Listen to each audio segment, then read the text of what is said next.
चलो आज की वीडियो को शुरू करते हैं। तो अब आराम से जुटू को बैठो एंड आज की 3D एनिमेटेड वीडियो का मजा लो।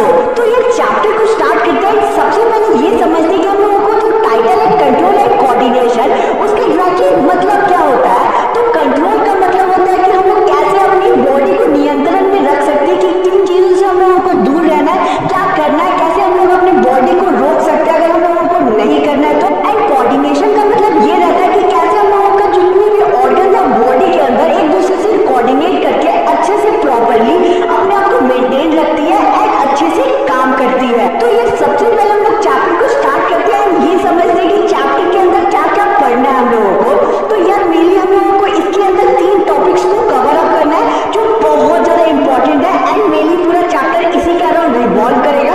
पहला तुम लोगों का human nervous system, second human endocrine system and third तुम लोगों का है प्लांट मूवमेंट एंड हार्मोन। ये मेजर 3 टॉपिक है जिसे हम लोग कंप्लीट करके चैप्टर को बहुत ही अच्छे से समझ लेंगे। तो सबसे पहले हम लोग ये समझते हैं कि कैसे हम लोगों का कंट्रोल एंड कोऑर्डिनेशन होता है ह्यूमंस में या कह सकते हो एनिमल्स में। तो इसके 2 टाइप्स होते हैं। पहला तुम लोगों का नर्वस सिस्टम की हेल्प से होता है एंड सेकंड इसका क्लासिफिकेशन है एंडोक्राइन सिस्टम, जो स्क्रीन पे देख सकते हो। डोंट वरी, टेंशन बिल्कुल भी मत लेना, सभी को अच्छे से डेफिनेशन के साथ डिटेल में समझेंगे। अभी फ्लो चार्ट बस समझ लो, ठीक है। 2 तरह का होता है, समझ गए। आगे आप हमारी स्क्रीन पे दिख रहा होगा कि नर्वस सिस्टम भी आगे क्लासिफाइड है। तो सबसे पहले हम लोग ये समझेंगे कि जो नर्वस सिस्टम है उसमें क्या क्या चीजें होती है, उसके बाद एंडोक्राइन पे मूव करेंगे। तो नर्वस सिस्टम को समझते हैं। तो नर्वस सिस्टम का फर्दर क्लासिफिकेशन देख रहे हो कि नर्वस सिस्टम तुम्हारा CNS यानी कि सेंट्रल नर्वस सिस्टम में क्लासिफाइड है और सेकेंड पेरिफेरल नर्वस सिस्टम में क्लासिफाइड है। ये दोनों अलग चीजें हैं, याद रखना। तुम्हारा सेंट्रल नर्वस सिस्टम में हमेशा याद रखना कि ब्रेन यानी कि दिमाग आता है और उससे कनेक्टेड एक स्पाइनल कॉर्ड पीछे से जाता है, वो होता है। यानी कि CNS में सेंट्रल नर्वस सिस्टम में वो होता है जो कि हम लोगों को कोऑर्डिनेट करता है कि क्या हम लोगों को करना है क्या नहीं करना है। यानी कि तुम लोग दिमाग लगाओ, जो कि तुम्हारे पास ब्रेन है उसे तुम लोग सोचो कि जो भी तुम लोग सोचते हो वही हम लोगों का बॉडी कोऑर्डिनेट करके फंक्शन करता है। तो यही हम लोगों का CNS सेंट्रल नर्वस सिस्टम जो कि सभी चीजों को मैनेज करता है। एंड सेकेंड तुम लोगों का जो पेरिफेरल नर्वस सिस्टम है उसमें तुम लोगों का नर्व्स आते हैं। नर्व्स क्या होता है इसमें कंफ्यूज मत होना, आगे बहुत ही अच्छे से समझाऊंगा। बहुत लोग नर्व्स और वेन्स में डिफरेंस नहीं समझ पाते, ब्लड वेसल में डिफरेंस नहीं समझ पाते। सबको लगता है कि ब्लड वेसल और हम लोगों का नर्व्स एक ही है। नहीं यार, बहुत बड़ी भूल है, ये दोनों एक नहीं है, आगे समझेंगे। तो समझ गए यहाँ तक की क्लासिफिकेशन, आई होप क्लियर होगा। अब तुम्हारी स्क्रीन पे एक इमेज दिख रहा होगा। ये जो इमेज है इसके थ्रू तुम लोग और अच्छे से समझ सकते हो कि हम लोगों का सेंट्रल नर्वस सिस्टम कैसा है और पेरिफेरल नर्वस सिस्टम कैसा है। जूम करके या फिर तुम्हारी स्क्रीन पे मार्क हो रहा होगा कि सबसे पहले तुम्हारा ब्रेन और स्पाइनल कॉर्ड जो लंबा सा गया हुआ है एक तार टाइप में, वो तुम्हारा है CNS यानी कि सेंट्रल नर्वस सिस्टम।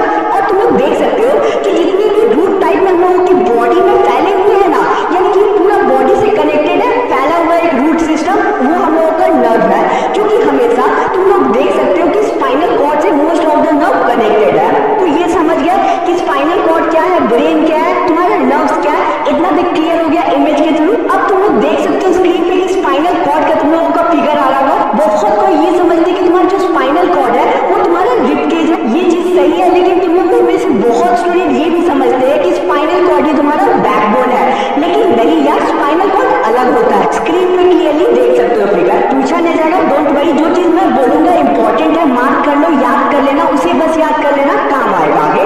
तो अब चलो हम लोग नर्वस सिस्टम को स्टार्ट करते हैं एंड डिटेल में हम लोगों का कुछ पॉइंट्स है उसे समझ लेते हैं ताकि तुम लोगों को क्लियर हो जाए इस चैप्टर के बारे में कि थोड़ा नर्वस सिस्टम होता क्या है। उसमें अब हम लोग धीरे धीरे डेप्थ में घुसना शुरू करेंगे। तो यार अगर तुम लोग क्लासरूम में बैठे हो या फिर एग्जाम देने बैठे हो, वहां पूछ दिया जाएगा कि एग्जैक्टली तुम्हारे नर्वस सिस्टम को कैसे डिफाइन कर सकते हो तुम लोग, तो तुम लोग तो सोच में पड़ जाओगे कि होता क्या है, नर्वस सिस्टम को कैसे डिफाइन कर सकते हैं। तो यार तुम्हारे आइज में ये कि होते हुए तुम्हें कहीं डाउट हो सकता है क्या। तो नर्वस सिस्टम को ऐसे डिफाइन कर सकते हो कि the nervous system is an organised network of nerve tissue in human body. यानी कि ये एक ऑर्गेनाइज्ड नेटवर्क है तुम्हारी नर्व्स का जो पूरे बॉडी में फैला होता है। अब तुम लोग सोचोगे कि आयुष भैया नर्व नर्व तो किए जा रहे हैं, लेकिन नर्व होता क्या है, क्या ये एक ब्लड वेसल है, हमारा वेन्स है? नहीं, ये गलती मत करना समझने का। नर्व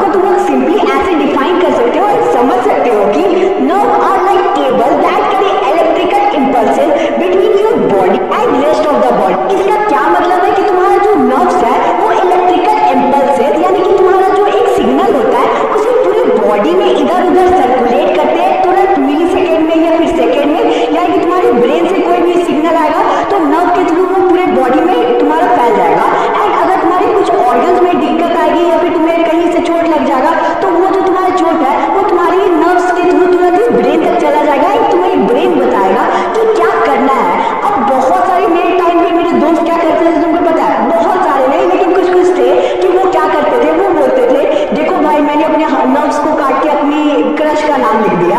तो यार उन्हें मैं उस टाइम बता नहीं पाता था, लेकिन अब बता सकता हूँ कि वो तुम्हारा नर्व नहीं है, वो तुम्हारे वेन्स है जिसे तुम लोगों ने काटा है। तुम लोग नर्व को नहीं काटते हो, ये मुझे बताना था उस टाइम, लेकिन अभी बता दे रहा हूँ। तुम लोगों के अगर फ्रेंड ऐसा करते हैं तो बोल देना कि भाई वो ब्लड वेसल है, वेन है तुम्हारा नर्व्स कुछ और होता है, समझ गए। तो यार वीडियो में आगे बढ़ने से पहले तुम लोगों को पता है कि लास्ट में मैं जो इंपॉर्टेंट क्वेश्चन देने वाला हूँ वो कहाँ से दूंगा, किस बुक से दूंगा। ये जो इंपॉर्टेंट क्वेश्चन है मैं तुम लोगों को गुरुकुल बाय ओसवाल के लास्ट 10 years और पेपर से देने वाला हूँ। मैंने इस बुक को डिटेल में एनालाइज किया एंड जो क्वेश्चन गिवन है ना वो ट्रस्ट में काफी ज्यादा इंपॉर्टेंट है। अगर तुम लोगों का टारगेट क्लास 10 की बोर्ड 2025 में अच्छे मार्क्स स्कोर करने का है तो तुम लोगों को मैं ये बुक रिकमेंड करना चाहता हूँ। इस बुक में तुम लोगों को 2014 से 2024 तक के सॉल्व पेपर मिलेंगे बोर्ड्स के। एंड इससे तुम लोगों का होगा क्या कि हर साल तुम्हारा जो बोर्ड्स होता है वो सेम टाइप का फॉर्मेट को रिपीट करता है, बस क्वेश्चन को चेंज कर देता है एंड सेम टाइप का क्वेश्चन रिपीट होता है। तो अगर इन 10 साल के क्वेश्चन को तुम लोग सॉल्व कर लोगे अच्छे से तो तुम लोग अपने बोर्ड्स के लिए या फिर कोई भी एग्जाम के लिए अच्छे से प्रिपेयर्ड होके जा सकते हो। इस बुक को सीबीएसई के लेटेस्ट सिलेबस के अकॉर्डिंग बनाया गया है जो कि तुम्हारी प्रिपरेशन एंड टाइम मैनेजमेंट को बहुत ही ज्यादा इंप्रूव करेगी। बुक में तुम लोगों को 21 सॉल्व पेपर्स मिलेंगे जिसकी सॉल्यूशन तुम लोगों को बोर्ड्स के मार्किंग स्कीम के अकॉर्डिंग देखने को मिलेगा। एडिशनली बहुत सारे स्टूडेंट इस बात को लेकर कंफ्यूजन में रहते हैं कि वो ऑनलाइन कहां से अच्छे से टेस्ट दे सकते हैं। तो उसके लिए oswal.io जो कि एक वेबसाइट है मॉक टेस्ट के लिए, यहाँ से आके तुम लोग मॉक टेस्ट देके खुद को इंप्रूव कर सकते हो, खुद को चेक कर सकते हो, खुद के टाइम मैनेजमेंट को इंप्रूव कर सकते हो। मॉक टेस्ट एंड बुक्स की लिंक डिस्क्रिप्शन में मिल जाएगी, जरूर चेकआउट करना। तो चलो वीडियो में आगे बढ़ते हैं। अब आगे हमारे नेक्स्ट पॉइंट ये लिखा हुआ है कि जो नर्वस सिस्टम है वो ट्रांसमिट करता है तुम्हारे signal between brain and rest of the body including internal organ. यानी कि तुम्हारा जो नर्वस सिस्टम है वो सिग्नल को ट्रांसमिट करता है पूरे बॉडी में, चाहे वो इंटरनल ऑर्गन हो या फिर कोई भी बॉडी पार्ट्स हो, सब जगह सिग्नल भेजता है। एंड ये चीज ब्रेन से कनेक्टेड रहता है, याद रखना, दैट इज CNS से कनेक्टेड रहता है। अब आगे नेक्स्ट पॉइंट हम लोगों का ये है कि स्पाइनल कॉर्ड क्या होता है। ऊपर समझ लो, इसका एक अलग टॉपिक है, उसमें और अच्छे से समझा दूंगा। स्पाइनल कॉर्ड एक साइलेंटिकल स्ट्रक्चर रहता है जो तुम्हारे स्पाइन के थ्रू यानी कि पीछे स्पाइन से कनेक्टेड होके तुम्हारे लोअर बैक तक जाता है, ब्रेन से कनेक्टेड होके लोअर बैक तक जाता है। याद रखना, ये जो पॉइंट्स है सारे वो याद कर लेना, छोटे छोटे पॉइंट्स में मैंने लिख दिया ताकि तुम लोगों को याद करने में दिक्कत ना हो। एंड यार एक चीज याद रखना कि कोई भी जो चैप्टर है उसे स्टोरी की तरह समझने की कोशिश किया करो, क्योंकि अगर रटने की कोशिश करोगे तो एक दिन, 2 दिन, एक सप्ताह, एक महीना में भूल जाओगे। लेकिन तुम्हारे आयुष भैया जो पढ़ा है उसे तुम्हें लाइफ टाइम याद रखना है कि कोई भी जूनियर्स को तुम लोग अच्छे से पढ़ा पाओ, ठीक है, समझ गए। तो यार चलो हम लोग कुछ बेसिक टर्म्स के बारे में समझ लेते हैं जिसके बारे में आगे के चैप्टर में बहुत ज्यादा जिक्र है एंड समझना जरूरी है। तो सबसे पहला चीज है कि स्टिमुलस होता क्या है। एनी फैक्टर और change in environment which brings about a reaction in the organism is called stimulus. यानी कि जब भी तुम्हारी एक्सटर्नल जो एनवायरनमेंट है उसमें कोई भी चेंज आ जाता है एंड उस चेंज की वजह से तुम्हारे अंदर से रिएक्शन निकलता है, बॉडी में कुछ रिएक्शन शो होता है, तो वो तुम लोगों का स्टिमुलस होता है। फॉर एग्जाम्पल एक कटोरी रखा हुआ है किचन पे एंड वो बहुत ज्यादा गर्म है एंड उसे जाके तुम लोग पकड़ लेते हो। तो होता क्या है कि तुम्हारे जो एनवायरनमेंट है, एक्सटर्नल एनवायरनमेंट है, उसमें चेंज आता है, तुम्हें पता चल जाता है कि तुम्हारा जो कटोरी है वो बहुत गर्म है एंड तुरंत ही तुम लोग हाथ को पीछे कर देते हो। तो ये तुम्हारा रिएक्शन है कि तुम लोगों ने अपने हाथ को पीछे किया एंड बाहर के एनवायरनमेंट में चेंज आया, तो ये तुम्हारा स्टिमुलस है, ऐसे कह सकते हो। एक और एग्जांपल दूं तो सपोज एक नंगा तार है, उसे गलती से तुम लोग छू देते हो तो तुम्हें तुरंत ही झटका लगता है एंड तुम लोग अपने हाथ को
पॉसिबल होते हैं। एंड अगर इन ग्रुप ऑफ सेल को तुरंत ही ये सारी चीजों का रिस्पॉन्स मिलता है तो ये तुरंत ही नर्व सेल के थ्रू तुरंत ही भेज देते हैं दिमाग में ये रिस्पॉन्स कि हम लोगों ने ये पर्टिकुलर चीज को छू दिया है। तो तुम्हारा ब्रेन आगे का रिस्पॉन्स देखता है, उसे हम लोग आगे बहुत ही अच्छे से समझेंगे। तो अब हम लोगों का नेक्स्ट जो एक और जो पॉइंट दिया हुआ है वो है फोर्थ तुम्हारे एफेक्टर्स। एफेक्टर्स क्या होता है? तो एफेक्टर मतलब होता है कि कोई भी मसल या फिर ग्लैंड जो कि रिस्पॉन्स देता है उसे एफेक्टर बोलते हैं। फॉर एग्जाम्पल तुम लोगों ने हाथ से कोई गर्म चीज को छू दिया तो तुम लोगों का हाथ पीछे आ जाएगा, तो ये तुम्हारा एफेक्टर हो जाएगा कि तुम लोगों का पर्टिकुलर मसल पीछे आ गया। समझ गया? आई होप क्लियर होगा। ये टेम्पलेट थोड़ा डिफिकल्ट है बट ये जो टॉपिक्स है इन्हें समझना जरूरी है। अगर समझोगे नहीं तो आगे का टॉपिक नहीं समझ आएगा। याद भी कर लेना, कभी कभी पूछा जाता है एग्जाम में। अब आगे हम लोग बहुत इंपॉर्टेंट टॉपिक की तरफ मूव ऑन करेंगे जो कि है तुम्हारा यूनिट ऑफ नर्वस सिस्टम, यानी कि तुम्हारा नर्वस सिस्टम किस चीज से बना है। फॉर एग्जाम्पल मैंने लाइफ प्रोसेसेस में तुम लोगों को पढ़ाया था कि तुम लोगों का एक ब्लड वेसल होता है बॉडी के अंदर जो पूरा फ्लो होता है, यानी कि उसका नेटवर्क पूरे बॉडी में फैला होता है। एंड ब्लड वेसल के अंदर तुम्हारा होता है सेल्स। सेल्स के भी अलग टाइप होते हैं, मैंने बताया थे। वैसे ही तुम्हारा एक नर्व है जो कि एक ट्यूब होता है, उसके अंदर भी तुम्हारा होता है क्या, एक टाइप का सेल प्रेजेंट होता है, उसे न्यूरॉन कहते हैं। तुम्हारी स्क्रीन पे टेम्पलेट एंड एक चार्ट दिख रहा होगा, उसके हेल्प से समझो कि तुम्हारा ब्रेन, स्पाइनल कॉर्ड और नर्व्स में एक नर्वस टिश्यू प्रेजेंट होता है। टिश्यू मतलब क्या होता है? Group of cell. एक ग्रुप ऑफ सेल तुम्हारा प्रेजेंट होती है ब्रेन में, स्पाइनल कॉर्ड में एंड नर्व्स में, जो कि न्यूरॉन कहते हैं उसे। एंड उसे एक और नाम नर्व सेल से भी तुम लोग कह सकते हो। तुम्हारा जो नर्व सेल है वो एक स्पेशल टाइप ऑफ सेल है जिसे न्यूरॉन कहते हैं, नर्व सेल कहते हैं। पूरे बॉडी में, पूरे नर्व्स में ये नर्व सेल तुम्हारे प्रेजेंट होते हैं, न्यूरॉन प्रेजेंट होते हैं।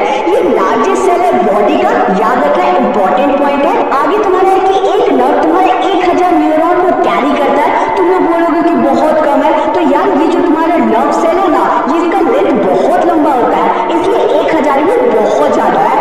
आगे तुम लोगों का एक पॉइंट ये है कि ये जो न्यूरॉन है वो एक दूसरे से कनेक्टेड रहते हैं। ठीक है, तुम्हारा एक नर्व ये है, दूसरा नर्व सेल ये है, एक दूसरे से हल्का सा टच में रहते हैं। एंड जैसे ही कुछ इंपल्स इन्हें मिलता है तो ये तुरंत ही एक दूसरे से आगे भेज देते हैं ब्रेन तक इंपल्स को, सिग्नल को। एंड इससे तुम लोगों का काम होता है जो भी आगे रिएक्शन निकलता है। ठीक है, याद रखना। अब ये जो हमारे नर्व सेल है ये इलेक्ट्रिकल इंपल्स के थ्रू सिग्नल्स को कैरी करते हैं तुम्हारे ब्रेन से पूरे बॉडी पार्ट तक या फिर बॉडी पार्ट से ब्रेन तक। ऐसा क्यों? क्योंकि तुम्हारे इलेक्ट्रिकल सिग्नल को एक जगह से दूसरा जगह फ्लो करने में बहुत कम टाइम लगता है, इसलिए ये इलेक्ट्रिकल सिग्नल के थ्रू इधर उधर जाता है बॉडी में। अगर केमिकल सिग्नल के थ्रू जाता ना तो बहुत धीरे धीरे जाता। एंड ये जो रिस्पॉन्स होता है नर्व्स के थ्रू, ये तुरंत ही क्विक टाइम में लेना पड़ता है, इसलिए इलेक्ट्रिकल सिग्नल की हेल्प से हमारा जो नर्व सेल है वो सिग्नल को कैरी करता है सब जगह। आई होप तुम लोगों को यहाँ तक का वीडियो पूरा क्लियर होगा। या कहीं पे भी दिक्कत होगा तो यार कमेंट जरूर करना, तुम्हारा भाई जरूर रिप्लाई देगा। अब यार स्कूल की कमेंट मत करना कि स्कूल में वो लड़की मुझे भाव नहीं दे रही है, ये सब कमेंट मत करना। यार ये कमेंट करना कि कहाँ तुम लोगों को प्रॉब्लम आ रही है, कहाँ नहीं आ रही है। तुम्हारे आयुष भैया जरूर रिप्लाई करेंगे, क्योंकि बहुत सारे कमेंट ना मुझे इंस्टा पे भी और ये सब नॉर्मल कमेंट्स में भी ये सब आते हैं, तो वो सब मत करना। ठीक है, अब हम लोग ये देखेंगे कि तुम्हारा जो न्यूरॉन है वो दिखता कैसे एग्जैक्टली। इसका एक बहुत ही प्यारा फिगर तुम्हारे एनसीईआरटी में गिवन है, जिसे समझ तो आएगा नहीं, मैं समझाऊंगा तो जरूर आएगा। तो तुम्हारी स्क्रीन पे अब न्यूरॉन का एक फिगर दिख रहा होगा। ये न्यूरॉन को फिगर को तुम लोगों को अच्छे से प्रैक्टिस कर लेना है, एग्जाम में पूछा जाएगा, लेबलिंग भी तुम लोगों को सीख लेना है। तो अब चलो न्यूरॉन के जो अलग अलग पार्ट्स होते हैं उसे समझ लेते हैं। तो तुम्हारी स्क्रीन पे फिगर में तुम लोग क्लियरली देख सकते हो कि रूट लाइक स्ट्रक्चर या ब्रांच लाइक स्ट्रक्चर लिखा हुआ है, उसे हम लोग डेंड्राइट कहते हैं, जो मार्क हो रहा होगा स्क्रीन पे। डेंड्राइट का एक इंपॉर्टेंट काम ये रहता है कि ये तुम्हारा जो इंपल्स होता है, यानी कि जो सिग्नल होता है, उसे रिसीव करके अपने अंदर सर्कुलेट कर देता है। समझ गए? इसका एक और ये काम होता है कि जो न्यूरॉन इसे सिग्नल भेजते हैं वो केमिकल सिग्नल्स होता है। एंड ये केमिकल सिग्नल को इलेक्ट्रिकल सिग्नल में कन्वर्ट करके अपने अंदर ऑब्जॉर्व करवाता है एंड पार कर देता आगे। अब आगे तुम लोग ये देख सकते हो कि सेल बॉडी दिख रहा है। सेल बॉडी को तुम लोग सोमा भी कह सकते हो। सेल बॉडी के अंदर तुम्हारा होता है क्या है? न्यूक्लियस होता है। सेल बॉडी में अलग अलग तुम लोगों के टाइप्स ऑफ चीजें प्रेजेंट होते हैं जो एक नॉर्मल सेल में प्रेजेंट होते हैं। उसके बारे में नहीं बताऊंगा, 9 में तुम लोगों ने पढ़ा होगा कि एक पर्टिकुलर सेल बॉडी में क्या होता है। तुम्हारा लाइसोसोम्स होते हैं, माइटोकॉन्ड्रिया होता है, वही सब होंगे इसमें भी। आगे न्यूक्लियस जो इंपॉर्टेंट पार्ट है वो मार्क हो रहेगा। न्यूक्लियस क्या कंटेन करते हैं? ये जेनेटिक मटेरियल या क्रोमोसोम्स को कंटेन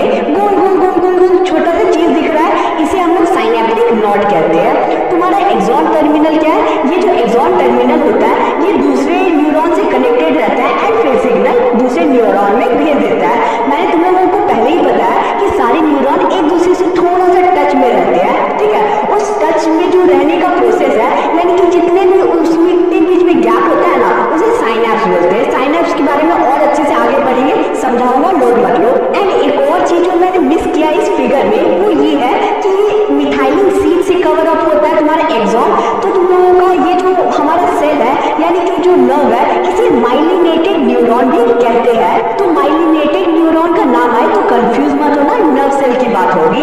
अब हम लोग देख लेते हैं नेक्स्ट टेम्पलेट में, इसमें तुम लोगों को क्या क्या चीजों को याद करना वो लिखा हुआ है। यहाँ से तुम लोगों का याद करने का प्रोसेस स्टार्ट होगा जो न्यूरॉन के बारे में इंपॉर्टेंट है। जो न्यूरॉन है वो 3 पार्ट से मेन क्लासिफाइड है, डेंड्राइट, सेल बॉडी और एक्सॉन।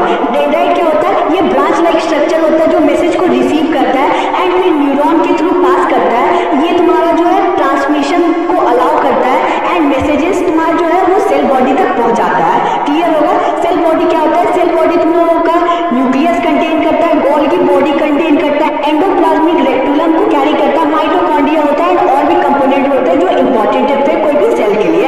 आगे एक्सॉन क्या होता है? एक्सॉन तुम्हारा ट्यूब लाइक स्ट्रक्चर होता है जो इलेक्ट्रिकल इंपल्स को कैरी करता है एंड तक। आई होप क्लियर होगा, याद कर लेना।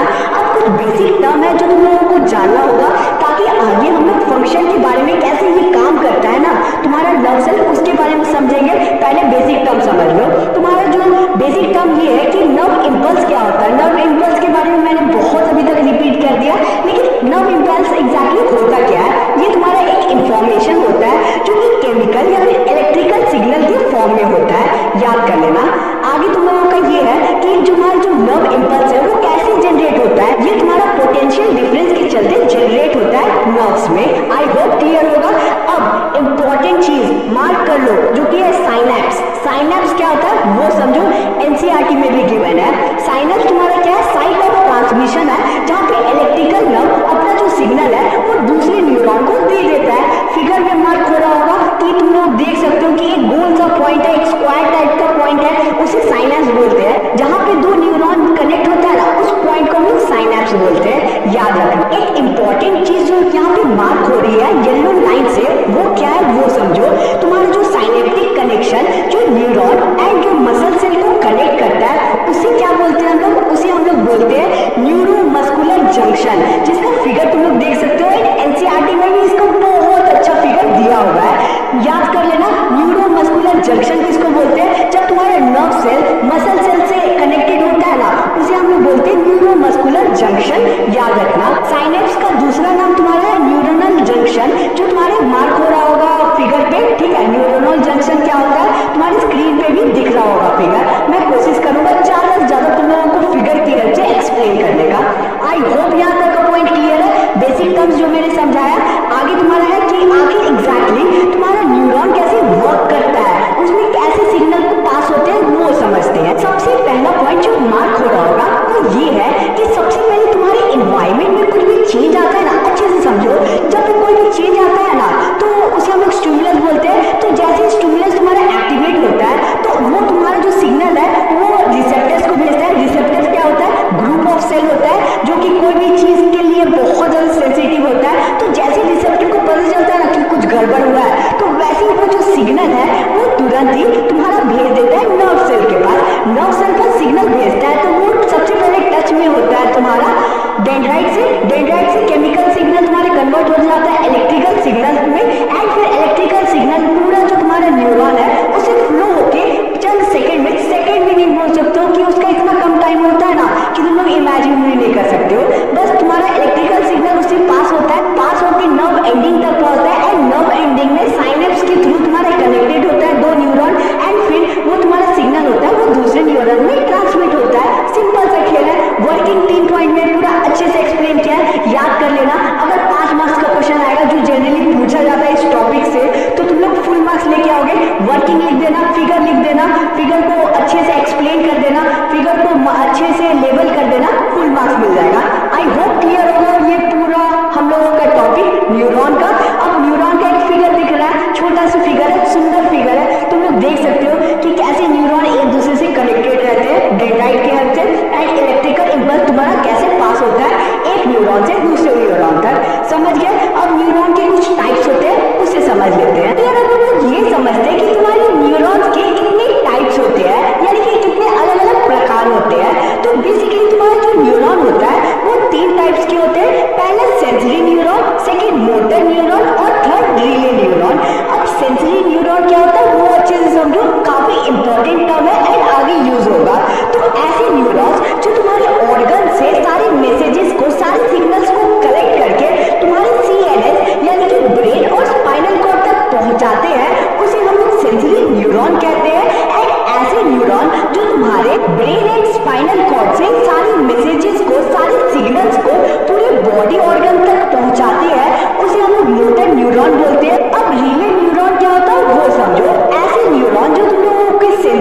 एक्शन क्या होता है और रिफ्लेक्स एक्शन क्या होता है वो समझते हैं। तो यार इसके बारे में तो तुम लोगों को ज्यादा समझने की भी जरूरत नहीं है। वॉलेंटरी एक्शन वो एक्शन होता है जो हम लोगों के कंट्रोल में होता है। सपोज मेरा दोस्त चला, उसे एक थाप पीछे से देंगे तो क्या होगा, वो मेरे कंट्रोल में वॉलेंटरी एक्शन है।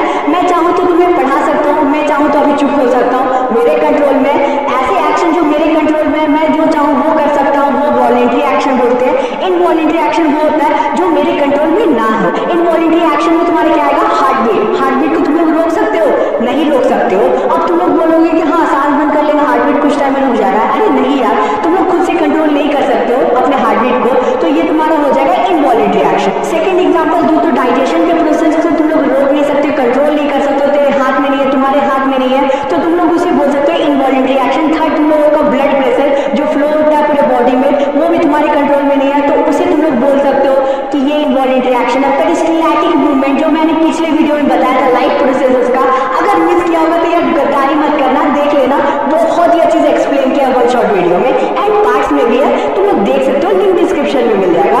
तो I hope voluntary action involuntary action clear होगा। थर्ड टाइप का एक्शन है तुम लोगों का रिफ्लेक्स एक्शन, जिसके बारे में अभी ज्यादा जानने की जरूरत नहीं, क्योंकि इसका एक पर्टिकुलर टॉपिक है जो आगे अच्छे से पढ़ना है। बस ये जान लो कि रिफ्लेक्स एक्शन एक ऐसा होता है, एक्शन होता है जिसमें हम लोग सडनली कोई एक्शन करते हो।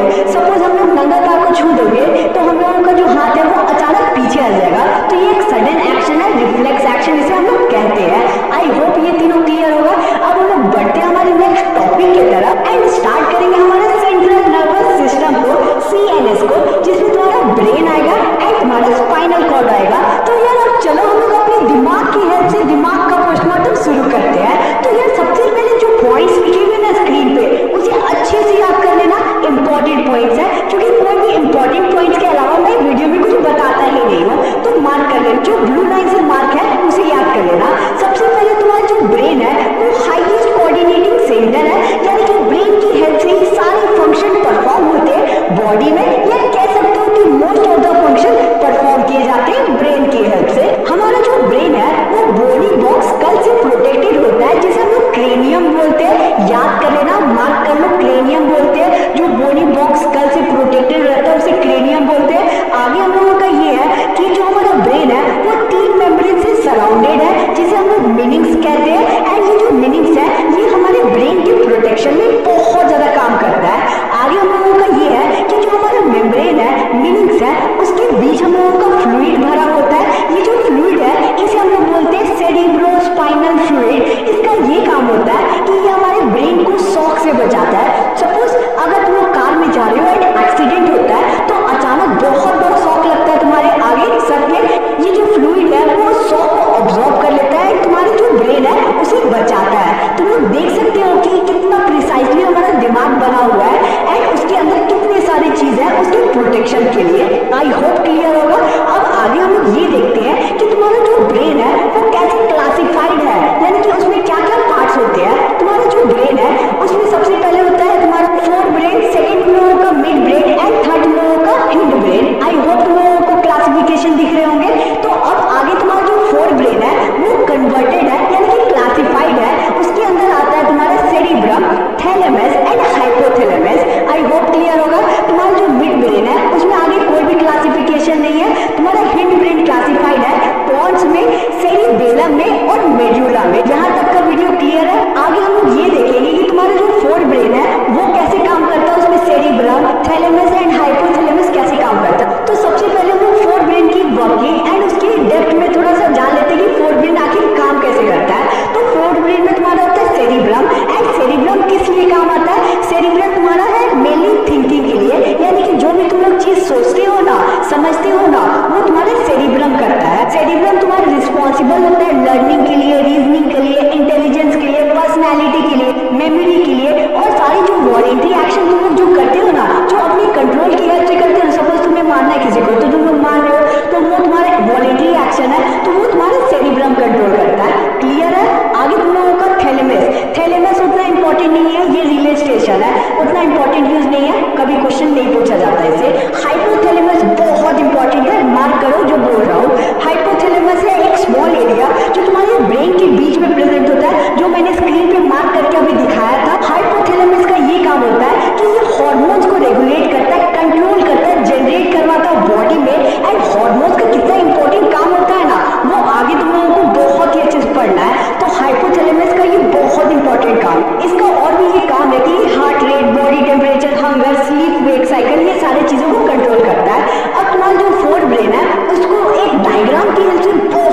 समझ लेते हैं। कभी कभी पूछा जाता है ये डायग्राम को समझो, बहुत ही अच्छा डायग्राम है।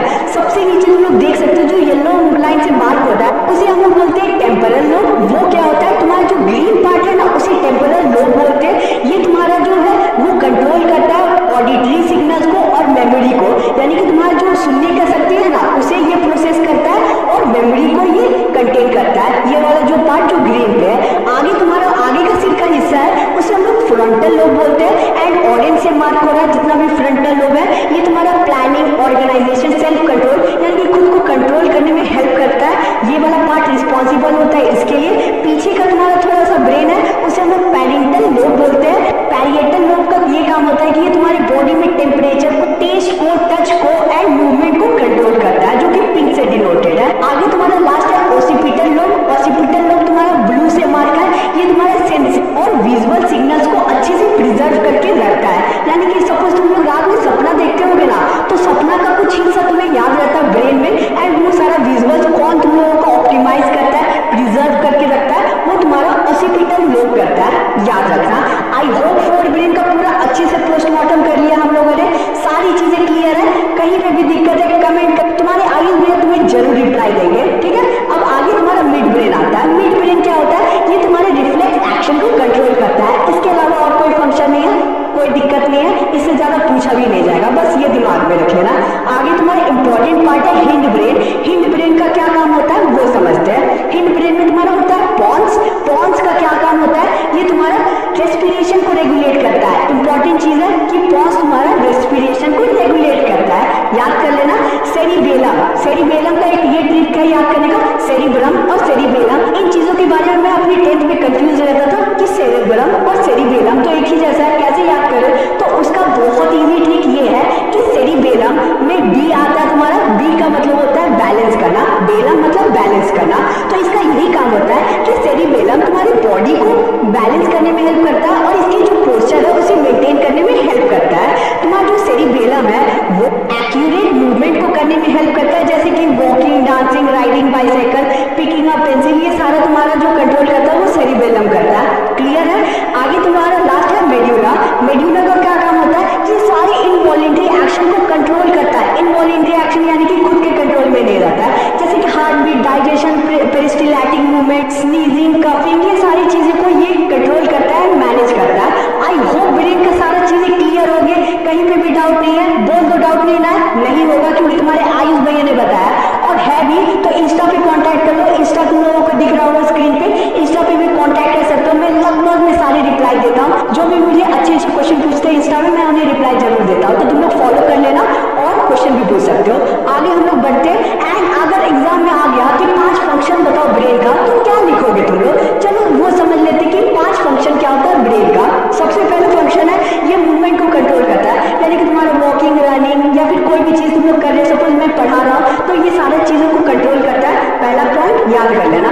सेकंड क्या है, ये तुम्हारे इंफॉर्मेशन को प्रोसेस करता है, यानी कि तुम्हारा जो स्मेल है, साउंड है, टेस्ट है, ये सारी चीजों को प्रोसेस करके बताता है कि क्या सही है तुम्हारे लिए, क्या गलत है। आई होप क्लियर होगा, याद कर लेना सेकंड पॉइंट। थर्ड क्या है, ये तुम्हारे इमोशन को मैनेज करता है, तुम्हें कब हंसना है, कब रोना है, कब उदास होना है, ये सारे इमोशन को बताता है कि बॉडी को तुम्हें इस टाइम पे ये इमोशन को परफॉर्म करना है। क्लियर है। फोर्थ पॉइंट तुम्हारा ये है कि तुम्हारी थिंकिंग और लर्निंग को ये मैनेज करता है, क्या तुम्हें लर्न करना है, क्या तुम्हें सोचना है, तुम्हारा ब्रेन ये कंट्रोल करता है, याद कर लेना। फिफ्थ ये है कि ये बॉडी फंक्शन को रेगुलेट करता है, ठीक है, डायरेक्टली या फिर इनडायरेक्टली ये तुम्हारे डाइजेशन को, हार्ट बीट को, स्लीप साइकिल को, सारी चीजों को ये कंट्रोल करता है। 5 पॉइंट है, याद कर लेना। अब हम लोग CNS that is central nervous system के सेकंड टॉपिक की तरफ बढ़ते हैं, जो कि है स्पाइनल कॉर्ड। इससे रियरली कभी क्वेश्चन पूछा जाता है तुम्हारे एग्जाम में, उतना इंपॉर्टेंट टॉपिक नहीं है, मत याद कर लेना, लेकिन ये जो 5 पॉइंट मैं बता रहा हूँ उसे याद कर लेना, ताकि बैकअप की तरह तुम्हें पता रहे कि स्पाइनल कॉर्ड क्या होता है, ठीक है। स्पाइनल कॉर्ड सबसे पहले एक साइलेंड्रिकल स्ट्रक्चर है, याद रखना। तुम्हारा जो स्पाइनल कॉर्ड है वो स्टार्ट होता है मेड्यूला से और नीचे की तरफ चला जाता है। क्लियर होगा, इमेज में भी तुम लोग देख सकते हो। आगे तुम्हारा ये है कि तुम्हारा जो स्पाइनल कॉर्ड है वो एक बोनी केज से सराउंडेड रहता है, इंक्लोज रहता है, उसे हम लोग बोलते हैं वर्टिब्रल कॉलम, याद कर लेना। नेक्स्ट पॉइंट ये है हम लोगों का कि जो स्पाइनल कॉर्ड है वो एक मेम्ब्रेन से सराउंडेड होता है, जिसे हम लोग बोलते हैं मेने। और हमारा जो लास्ट पॉइंट है इसमें हम लोगों को बताया जा रहा है कि 31 पेयर ऑफ नर्व जो है वो तुम्हारे स्पाइनल कॉर्ड से कनेक्टेड रहते हैं बॉडी में मैंने तुम लोगों को बताया कि तुम्हारे जो स्पाइनल कॉर्ड है उससे पूरा नर्व कनेक्टेड रहता है, ठीक है। एंड वो जो स्पाइनल कॉर्ड है वहां पे नर्व तुम्हारा सिग्नल भेजता है एंड फिर तुम्हारा स्पाइनल कॉर्ड ऊपर तुम्हारे सिग्नल को पहुंचाता है ब्रेन तक। आई होप क्लियर होगा। तो इसी के साथ हम लोगों का सेंट्रल नर्वस सिस्टम बहुत ही अच्छे से कंप्लीट होता है। अब हम लोग स्टार्ट करेंगे हमारे नेक्स्ट टॉपिक को, that is peripheral nervous system. तो हम लोग स्टार्ट करेंगे तुम्हारे नर्वस सिस्टम के सेकेंड टाइप को, that is peripheral nervous system. तो होता क्या बहुत ही अच्छे से समझ लेते हैं। तो ऐसा सिस्टम जहां पर तुम लोगों का जितने भी नर्व्स होते हैं पूरी बॉडी का वो सारी एकजुट होकर पेरिफेरल नर्वस सिस्टम बनाते हैं। तुम्हारी पेरिफेरल नर्वस सिस्टम में तीन टाइप के नर्व प्रेजेंट होते हैं। पहला spinal nerve, second cranial nerve and third है तुम लोग विसरल नर्व। अब ये तीनों होता क्या वो समझो। स्पाइनल नर्व क्या होता है? ऐसे नर्व जो तुम्हारी पूरी बॉडी ऑर्गन से कनेक्ट होके तुम्हारे स्पाइनल कॉर्ड से कनेक्ट होते हैं, ब्रेन से नहीं, तुम्हारे स्पाइनल कॉर्ड से कनेक्टेड रहते हैं। उन नर्व्स को हम लोग बोलते हैं स्पाइनल नर्व्स। समझ गए? तुम्हारे वर्ड से तुम लोग पकड़ सकते हो कि स्पाइनल नर्व कौन से नर्व होंगे। Second cranial nerve, cranial nerve उसे बोलते हैं जो डायरेक्टली तुम्हारी ब्रेन से कनेक्ट होता है एंड पूरे बॉडी में फैला हुआ रहता है। क्लियर है? डेफिनेशन याद करते जाना, मैं समझा दे रहा हूँ। थर्ड है तुम लोगों का विसरल नर्व। ये कौन सा नर्व होता है? ये नर्व ऐसा होता है कि वो तुम लोगों का स्पाइनल कॉर्ड से कनेक्टेड रहता है एंड बाकी इंटरनल ऑर्गन से कनेक्टेड रहता है। यानी कि ऐसे नर्व जो अंदर के इंटरनल ऑर्गन से कनेक्ट होकर तुम्हारी स्पाइनल नर्व से कनेक्ट होते हैं उन्हें हम लोग बोलते हैं विसरल नर्व। लेकिन सारी इंटरनल ऑर्गन से तुम्हारा जो नर्व है वो स्पाइनल कॉर्ड नहीं कनेक्ट रहता है, ये चीज याद रखना। कुछ जो नर्व्स होते हैं वो तुम्हारे इंटरनल ऑर्गन से कनेक्ट होकर जुड़े रह के तुम्हारे डायरेक्टली ब्रेन तक कनेक्ट होते हैं। यानी कि बहुत कम नर्व्स होते हैं जो ब्रेन से कनेक्ट होकर तुम्हारा जो इंटरनल ऑर्गन से कनेक्ट होते हैं। मेनली स्पाइनल नर्व से तुम्हारा कनेक्टेड रहता है। आई होप क्लियर होगा। अब नेक्स्ट टेम्पलेट की तरफ चलते हैं जो कि है तुम लोगों को what is reflex action. Reflex action होता क्या है? तो सपोज तुम लोग एक चीज दिमाग में लो, एक एग्जांपल सोचो कि तुम लोगों के साथ ये चीज हुआ हो, कभी मेरे साथ भी हुआ, बहुत लोगों के साथ, सबके साथ होता है। सपोज तुम लोग गलती से एक गर्म गिलास के दूध को टच कर लोगे, ठीक है। यानी कि ऐसा गिलास जो बहुत गर्म दूध है उसे टच करोगे, तो टच कर लोगे तो तुम लोग क्या सोचोगे? पहले पकड़ने के बाद ये तो नहीं सोचोगे कि क्या करना चाहिए, हमने तो गर्म चीज पकड़ी है, हाथ को पीछे करे कि पकड़े रहे, ये चीज नहीं सोचोगे। तुम लोग जैसे ही टच करोगे उस गिलास को, गर्म गिलास को, वैसे ही तुम लोग अपने हाथ को तुरंत ही पीछे ले आओगे। तो ये क्या है? ये तुम्हारा रिफ्लेक्स एक्शन है। यानी कि ऐसे एक्शन जो बहुत ही ज्यादा सडन होते हैं, ऑटोमेटिक होते हैं और रैपिड होते हैं, जो कि ब्रेन के तुम लोगों के कंट्रोल में नहीं रहता है। इन एक्शन को हम लोग रिफ्लेक्स एक्शन कहते हैं। डेफिनेशन स्क्रीन पे मार्क हो रहा होगा, अच्छे से याद कर लेना। आगे तुम लोगों को कुछ एग्जांपल दिए हुए हैं, ठीक है। नेक्स्ट पॉइंट क्या दिया हुआ है? A reflex action is one which we automatically perform. यानी कि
डाउट होगा तो यार कमेंट कर लेना, मैं जरूर रिप्लाई दूंगा।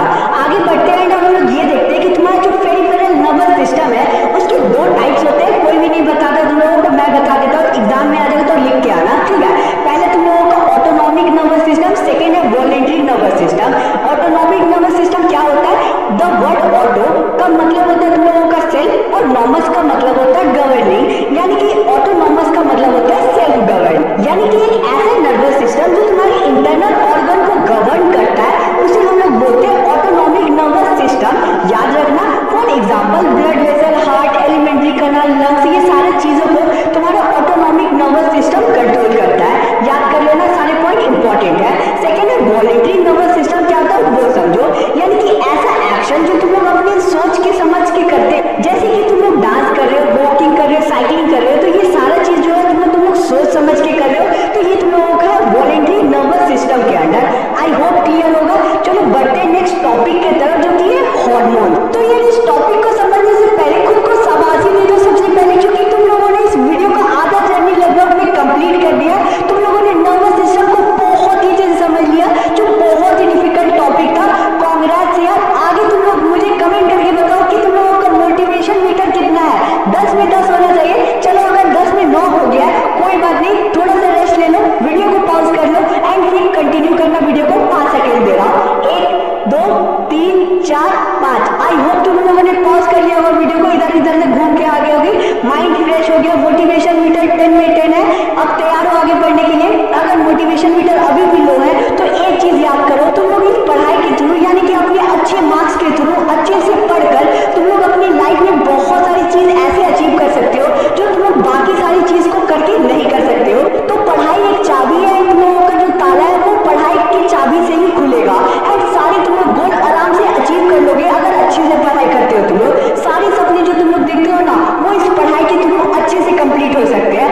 इसलिए मोटिवेशन मीटर को 10 आउट ऑफ 10 रखो, अच्छा सा प्यारे से कमेंट कर दो। एंड चलो अब हम लोग स्टार्ट करते हैं नेक्स्ट टॉपिक को, दैट इज हार्मोन। हार्मोन क्या होता है? हार्मोन बेसिकली तुम लोगों का केमिकल सब्सटेंस होता है जो तुम्हारे ब्लड में रिलीज किया जाता है। एंड हार्मोन का काम रहता है ग्रोथ डेवलपमेंट में, जो तुम लोगों का बॉडी में होता है, यानी कि तुम लोगों का बचपन से ही तुम लोगों को हार्मोन रिलीज स्टार्ट हो जाता है एंड उसी से तुम लोगों का ग्रोथ होता है, डेवलपमेंट होता है एंड चेंजेस आता है बॉडी में। तो हार्मोन्स का ये काम है, सिंपली कुछ कैरेक्टरिस्टिक्स तुम्हारी स्क्रीन पे दिख रहे होंगे, उसे समझ लो, ठीक है। तो सबसे पहले ये है कि तुम्हारा जो हार्मोन्स है वो स्मॉल अमाउंट में रिलीज किया जाता है एंडोक्राइन ग्लैंड के द्वारा।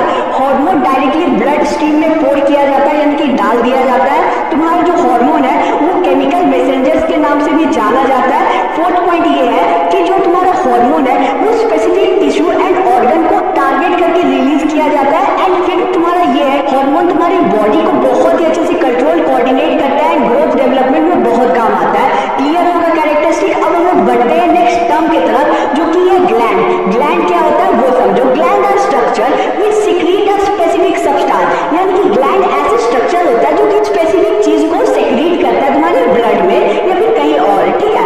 ये उसे हम लोग ग्लैंड बोलते हैं। ग्लैंड दो टाइप का होता है, एंडोक्राइन, एक्सोक्राइन। एक्सोक्राइन ग्लैंड क्या होता है? ऐसा ग्लैंड जो तुम लोगों का हार्मोन रिलीज नहीं करता है, उसे एक्सोक्राइन ग्लैंड बोलते हैं। याद कर लेना, बहुत ही सिंपल है। एंडोक्राइन ग्लैंड उसे बोलते हैं जो तुम्हारे ब्लड में ढेर सारा हार्मोन रिलीज करता है अलग अलग टाइप का। एक और एग्जांपल तुम लोगों को दूं, अगर एक्सोक्राइन को अगर किसी और तरह से तुम लोगों को डिफाइन करना तो ऐसे कर सकते हो कि a gland will secret it's product into a duct और ट्यूब, यानी कि एक्सोक्राइन ग्लैंड वो ग्लैंड होते हैं जो तुम्हारा कुछ भी सब्सटेंस को सीक्रेट करते हैं, वो डक्ट के थ्रू या कह सकते हो ट्यूब के थ्रू करते हैं। एग्जांपल दूं तो तुम्हारा जो सलाइवरी ग्लैंड है वो सीक्रेट होता है सलाइवरी डक्ट के थ्रू, यानी कि सलाइवरी ट्यूब के थ्रू। क्लियर है। अब एंडोक्राइन ग्लैंड क्या होता है वो समझो। एंडोक्राइन ग्लैंड वो ग्लैंड होता है जिसमें तुम लोगों का डक्ट का कोई काम नहीं होता है, डायरेक्टली तुम्हारा हार्मोन या फिर कोई भी सब्सटेंस डायरेक्टली तुम्हारे ब्लड में भेज दिया जाता है पर्टिकुलर स्पेसिफिक टिश्यू को टारगेट करके। इसका एग्जांपल क्या है? Pituitary gland, thyroid gland, adrenal gland, ये सारे एग्जांपल है। एंड आगे हम लोगों को इन सारी ग्लैंड्स के बारे में डिटेल में पढ़ना है, डोंट वरी। आगे तुम्हारी स्क्रीन पे एक पिक्चर दिख रहा होगा, ये पिक्चर बहुत इंपॉर्टेंट है यार, एग्जाम में नहीं पूछा जाएगा, लोड मत लेना, लेकिन जो लेबलिंग है वो बहुत इंपॉर्टेंट है। उन्हें हम लोग डेप्थ से पढ़ना होगा, डेप्थ से पोस्टमार्टम करना होगा, क्योंकि क्वेश्चन यहाँ से 100% पूछे जाते हैं तुम्हारे एग्जाम में। तो यार इन फिगर्स के थ्रू तुम लोग क्लियरली देख सकते हो कि हमारी बॉडी में कितनी सारी ग्लैंड प्रेजेंट है, चाहे मेल बॉडी हो या फिर फीमेल बॉडी हो,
कोई गलती नहीं, पिट्यूटरी ग्लैंड की गलती है, जिसे मैं कंट्रोल नहीं कर सकता, मेरी बॉडी कंट्रोल करती है।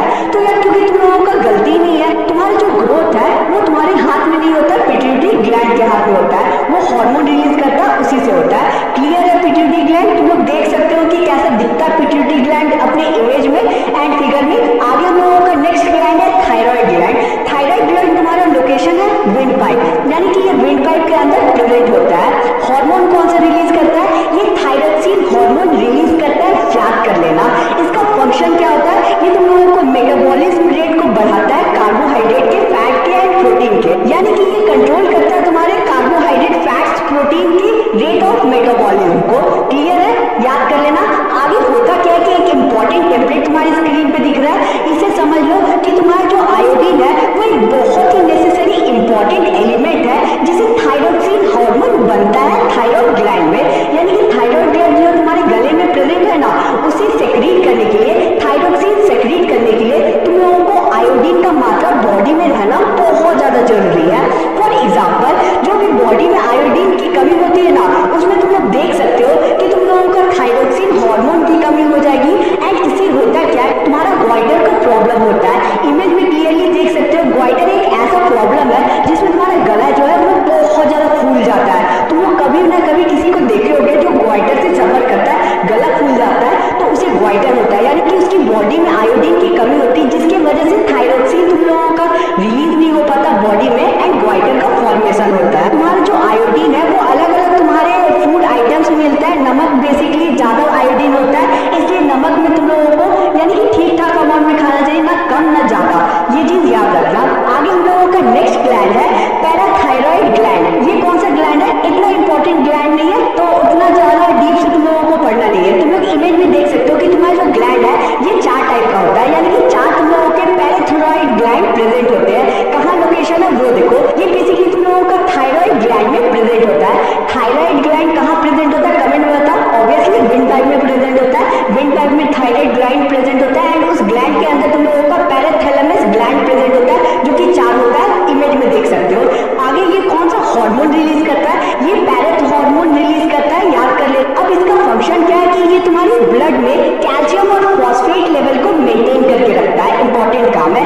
फिफ्थ हम लोगों का ग्लैंड जो है वो है तुम लोगों का थाइमस ग्लैंड। अब इसका क्या लोकेशन है वो ये तुम लोगों के लोअर नेक में, या कह सकते हो कि अपर चेस्ट में प्रेजेंट होता है। तुम लोग क्लियरली इमेज में देख सकते हो, 2 इमेज मैंने शो किया हुआ है, मार्क हो रहा होगा, क्लियरली देख सकते हो कि थाइमस ग्लैंड कहाँ प्रेजेंट है। ये हार्मोन कौन सा रिलीज करता है?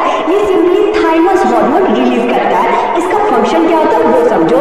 ये तुम लोगों की डेवलपमेंट ऑफ इम्यून सिस्टम में काम करता है, यानी कि इम्यून सिस्टम किसी का कितना स्ट्रॉन्ग होता है, कितना वीक होता है, ये तुम्हारा थाइमस ग्लैंड कंट्रोल करता है। याद करना, एक इंपॉर्टेंट चीज ये है, it is large in young child but shrinks भी आफ्टर प्यूबर्टी। यानी कि तुम्हारा जो थाइमस ग्लैंड है ना, वो बहुत ज्यादा बड़ा होता है जब कोई भी बच्चा होता है एंड फिर जैसे प्यूबर्टी के एज को तुम लोग क्रॉस करते हो ना, तो वैसे ये थाइमस ग्लैंड छोटा होते जाता है, श्रिंक होते जाता है। इसका क्या नुकसान होता है? तो इससे तुम लोग ये देख सकते होंगे एंड बड़े बुजुर्ग कहते होंगे कि तुम तो बच्चे हो एंड अभी तुम्हारा बॉडी बहुत स्ट्रॉन्ग है, क्योंकि तुम्हारा इम्यून सिस्टम इंपॉर्टेंट है एंड वो स्ट्रॉन्ग है। इम्यून सिस्टम तुम्हारी जर्म्स बैक्टीरिया से बचा के रखता है, यानी कि तुम्हारी तबियत तुम्हारा ज्यादा खराब नहीं होगा अगर इम्यून सिस्टम तुम्हारा अच्छा है तो। इसलिए बच्चों का तबियत कम खराब होता है एंड जैसे जैसे तुम्हारा एज होते जाएगा वैसे वैसे ये जो थाइमस है वो छोटा होते जाएगा एंड इम्यून सिस्टम कमजोर होते जाएगा। इसलिए बूढ़े लोगों को ज्यादा प्रॉब्लम होती है इम्यून सिस्टम को लेके। तो आई होप ये ग्लैंड क्लियर है। तो अब चलो नेक्स्ट ग्लैंड को देख लेते हैं। तो अब हमारा नेक्स्ट ग्लैंड है पैनक्रियास। पैनक्रियास का लोकेशन कहाँ रहता है?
समझो, ये तुम्हारी बॉडी को एक्शन के लिए प्रिपेयर करता है। सपोज तुम लोगों का किसी से फाइट हो गया तो तुम लोग देखते होगे तुम्हारा blood pressure, heart beat and body में चेंजेस आने लगते हैं।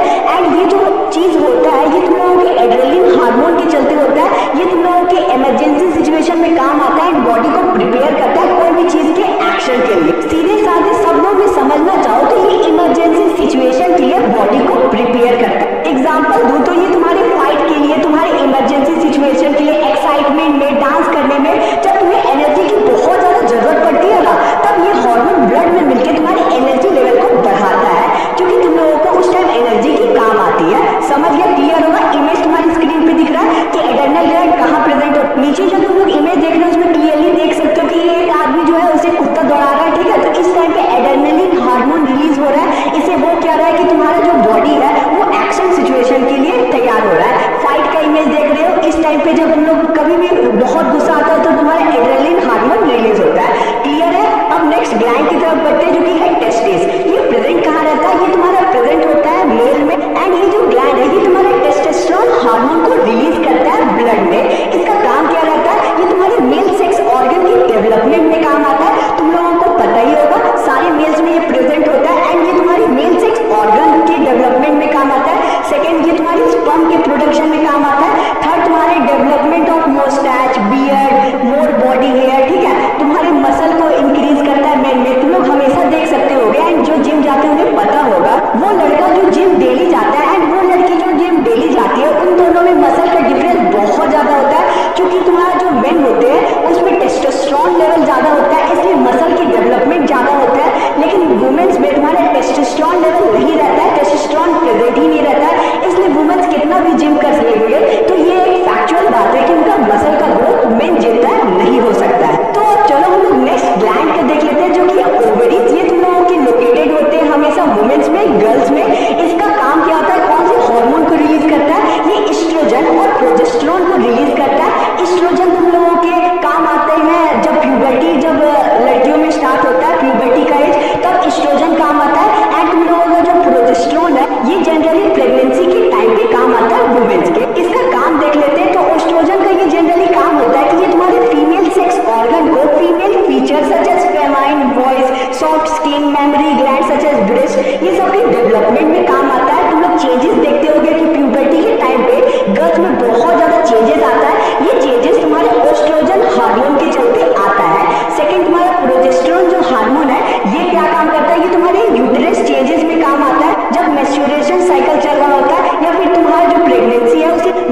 एग्जांपल दूं तो समझ लो कि तुम्हारे ब्लड में शुगर लेवल इंक्रीज हो जाता है, तो बॉडी ये सेंस कर लेता है कि ब्लड में शुगर लेवल इंक्रीज हो रहा है, तो वैसे ही पैनक्रियाज तुरंत ही काम पे आते हैं एंड इंसुलिन प्रोड्यूस करने लगते हैं। जितना शुगर लेवल ऊपर जाएगा उतना इंसुलिन अपना जो पैनक्रियाज है वो जनरेट करते जाएगा। इससे तुम्हारा जो ब्लड में शुगर लेवल है वो धीरे धीरे नीचे आ जाता है। क्लियर है? बॉडी सेंस करता है एक मैकेनिज्म के थ्रू एंड उसी के थ्रू तुम लोगों का जो हार्मोन्स है वो कंट्रोल करता है, सेंस करता है कि कौन से हार्मोन कब जरूरत है तुम्हारी बॉडी को। ठीक है? क्लियर है? अगर तुम लोगों का कभी भी इस टाइप के क्वेश्चन आएगा कि कैसे हम लोगों के बॉडी को पता चलता है कि किस टाइम पे हार्मोन कितना रिलीज होना चाहिए, तो सिंपल से तुम लोगों को स्क्रीन पे जो टेम्पलेट दे रहा है पूरा तुम लोगों को याद कर लेना, यही सेम टू सेम चेक के आ जाना है, फुल मार्क्स मिल जाएंगे, ये गारंटी है।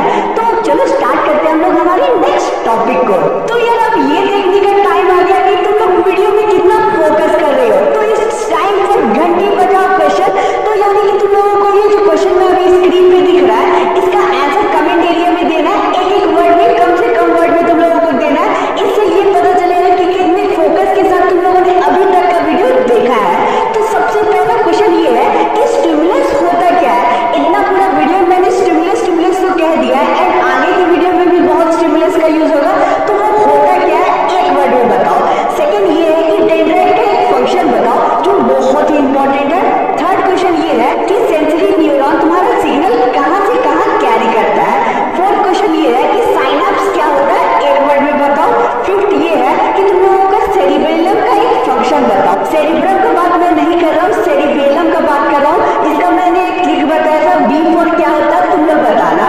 इसके बाद हम लोगों का नेक्स्ट क्वेश्चन, सिक्स क्वेश्चन ये है कि थायराइड ग्लैंड कौन सा हार्मोन को सेक्रेट करता है। सेवेंथ क्वेश्चन ये है कि तुम लोगों का ऐसा कौन सा ग्लैंड है जो तुम्हारी बॉडी को एक्शन मोड के लिए प्रिपेयर करता है। मैंने बहुत ही अच्छे से एक्सप्लेन किया सारी चीजों को एंड ये जो क्वेश्चन है इसे हल्के में मत लेना, MCQ में ये सारे क्वेश्चन पूछे जा सकते हैं, इसलिए सारे के आंसर कमेंट में देना।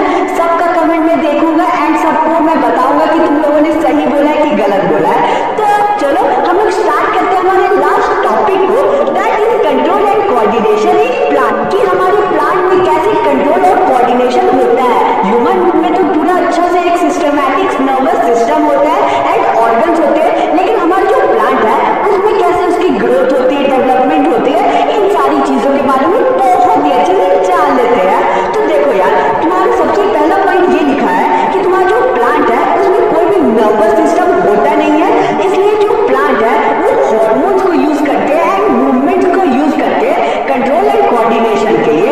यानी कि तुम लोग बस ये समझ लो कि प्लांट की ग्रोथ के लिए, उसकी कोऑर्डिनेशन के लिए अलग अलग हार्मोन्स होते हैं प्लांट के अंदर ही, जिससे उनकी ग्रोथ एंड डेवलपमेंट होती है। नेक्स्ट पॉइंट ये है कि तुम्हारा जो प्लांट है वो अलग अलग स्टिमुली यानी कि एक्सटर्नल फैक्टर की तरफ रिस्पॉन्स दिखाते हैं एंड वो धीरे धीरे ग्रो होते हैं।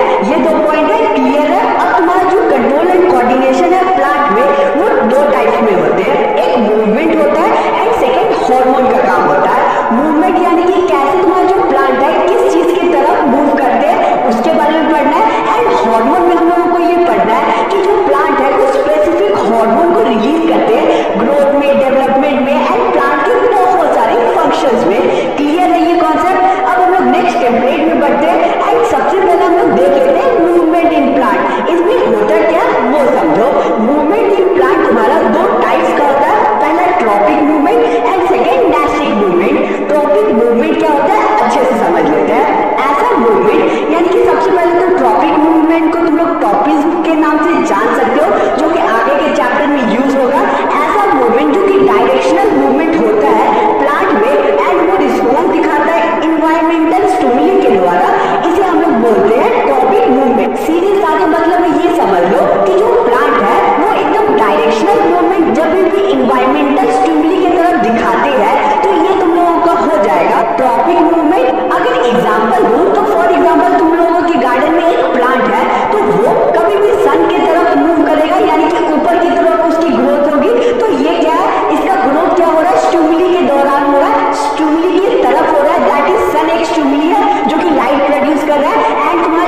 आपने भी देखा होगा, छोटा भीम के कार्टून में देखा होगा कि कुछ इतने भयानक प्लांट भी उसमें दिखाते थे जो कि लीव्स को क्लोज करके ह्यूमन को ट्रैप करने की कोशिश करते थे।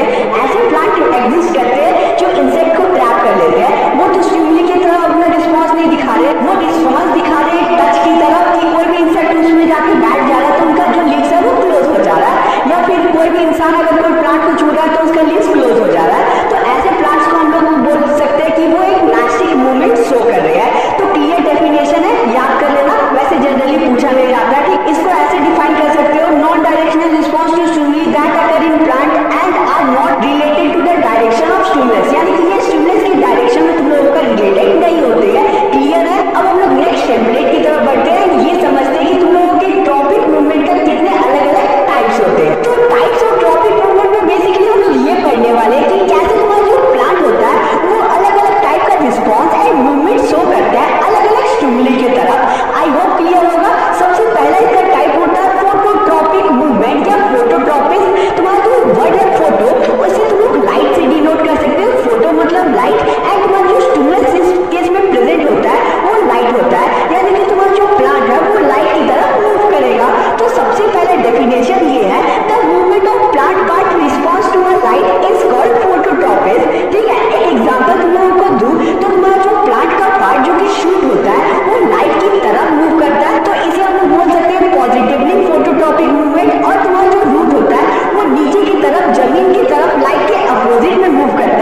टाइप है फोटो नेस्टी। इसमें तुम लोगों का स्टिमुलस जो है वो लाइट होगा, यानी कि ये रिस्पॉन्स दिखाएगा लाइट की तरफ, ग्रोथ नहीं दिखाएगा, ये रिस्पॉन्स दिखाएगा लाइट की तरफ। तो इसे हम लोग ऐसे डिफाइन कर सकते हैं कि the non directional movement of plant part usually petal of flower in response to light, यानी कि ऐसा रिस्पॉन्स प्लांट का जो लाइट की तरफ होता है उसे हम लोग फोटो नेस्टी मूवमेंट कहते हैं। एग्जाम्पल दूं तो तुम्हारा डैंडेलियन और मून फ्लावर का जो प्लांट होता है वो लाइट को लेकर सेंसिटिव होता है। इमेज में तुम लोग देख सकते हो कि तुम्हारा जो मून फ्लावर है वो डे के टाइम अपने पेटल्स को क्लोज करके रखता है एंड रात के टाइम पे वो अपना जो पेटल्स है उसे खोल लेता है, तो ये सेंसिटिव होता है लाइट की तरफ। क्लियर है? जितने भी टेम्पलेट मैंने दिए हैं सारे तुम लोगों को अच्छे से रट लेना है, समझना तो है ही, उसके साथ रट लेना है, क्योंकि जो टेम्पलेट मैंने दिए उससे बाहर कोई भी क्वेश्चन नहीं पूछा जाएगा। ये तुम्हारे आयुष भैया का गारंटी है, क्योंकि इस वीडियो में हम लोगों ने A to Z सभी चीज कवर किया है, डिटेल में, डेप्थ में, इससे बाहर कुछ नहीं आएगा। अब लास्ट टॉपिक को स्टार्ट करते हैं जो कि है तुम्हारा प्लांट हार्मोन। तो प्लांट के अलग अलग हार्मोन्स होते हैं जो प्लांट सेक्रीट करता है अलग अलग कामों के लिए। तो तुम्हारा जो प्लांट के हार्मोन होता है उसका मैंने एक बहुत ही अच्छा टेबल बना लिया है। टेबल थोड़ा छोटा देखेगा स्क्रीन पे, इसलिए जो बोल रहा हूँ उसे तुम लोग अच्छे से सुनना। टेबल को कोशिश करूंगा जूम करके दिखाने का, एंड जूम नहीं हो पाएगा तो मैनेज करना। तुम लोगों को नोट्स और टेलीग्राम पे मिल जाएगा एंड वहां से तुम लोगों को काम चलाना होगा। तुम्हारा जो प्लांट का जो अलग अलग हार्मोन्स होता है, पहला है ऑक्सिन, सेकंड है साइटोकिनिन, थर्ड है तुम लोगों का एब्सिसिक एसिड, एंड फोर्थ है तुम लोगों का गिबरेलिन, एंड फिफ्थ है तुम लोगों का इथाइलिन। ये तुम लोगों का 5 प्लांट के हार्मोन होते हैं। सबका काम क्या, फंक्शन क्या, वो देख लेते हैं। उसके बाद देखेंगे कि ये कहाँ पे अपना काम करते हैं एंड कुछ स्पेशल है इनमें, वो भी देखेंगे। सबसे पहले ऑक्सिन की तरफ चलते हैं। तुम्हारा जो ऑक्सिन है वो शूट के